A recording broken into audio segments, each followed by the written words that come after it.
perjalanan udara pertama.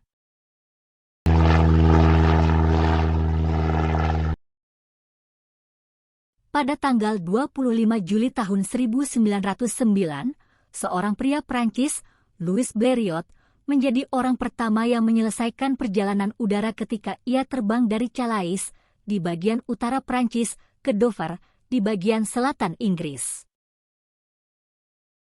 Ia terbang dari Calais di bagian utara Prancis ke Dover di bagian selatan Inggris.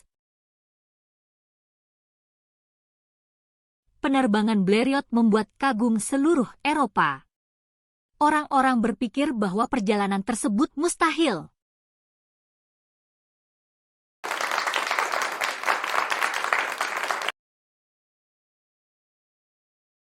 Penerbangan itu tidak mudah. Tuan Blériot, seorang insinyur berusia 37 tahun, tidak bisa berenang, sehingga dia tidak ingin mendarat di selat atau perairan.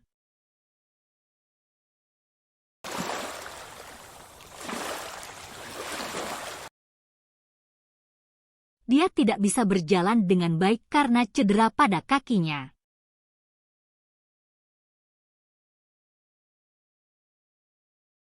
Dan dia tidak memiliki kompas. Pada pagi hari tanggal 25, ia lepas landas pukul 4.30 dari sebuah lapangan di tepi tebing.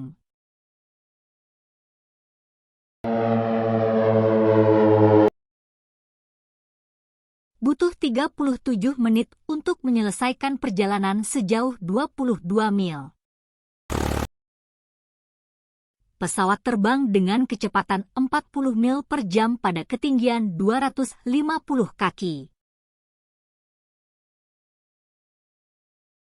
Semuanya berjalan dengan baik, namun ia terbang melewati kabut.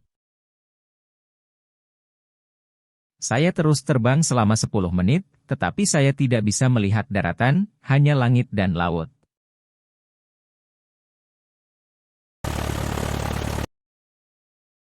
Momen saat kabut adalah bagian paling berbahaya dari penerbangan. Saya tidak khawatir tentang mesinnya. Pesawatnya terbang dengan indah.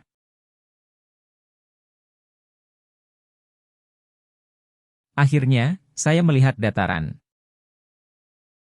Ucap Louis kepada wartawan. Ketika ia sampai di Dover, ia melihat seorang jurnalis Prancis mengibarkan bendera. Ia mematikan mesin pada ketinggian 60 kaki dan mendarat di sebuah lapangan. Berita itu dengan cepat menyebar ke seluruh dunia. Penerbangan Mr. Blériot dirayakan di London dan Paris.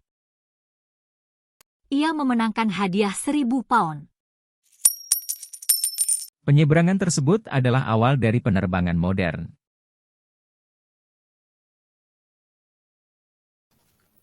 Kata cut di sini biasanya di bahasa Indonesia diartikan memotong, tetapi di konteks cerita ini adalah mematikan mesin.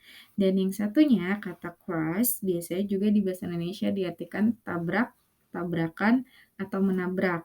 Tetapi di konteks cerita ini menjadi mendarat, bahwa pesawatnya mendarat. Karena kalau kita artikan dengan kata tabrakan atau menabrak, pesawatnya tadi diceritakan sampai dengan aman, jadi biar lebih sesuai konteks cerita.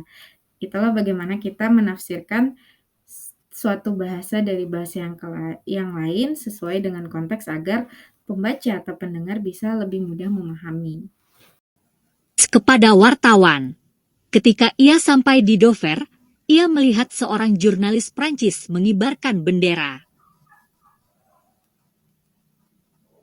Ia mematikan mesin pada ketinggian 60 kaki dan mendarat di sebuah lapangan.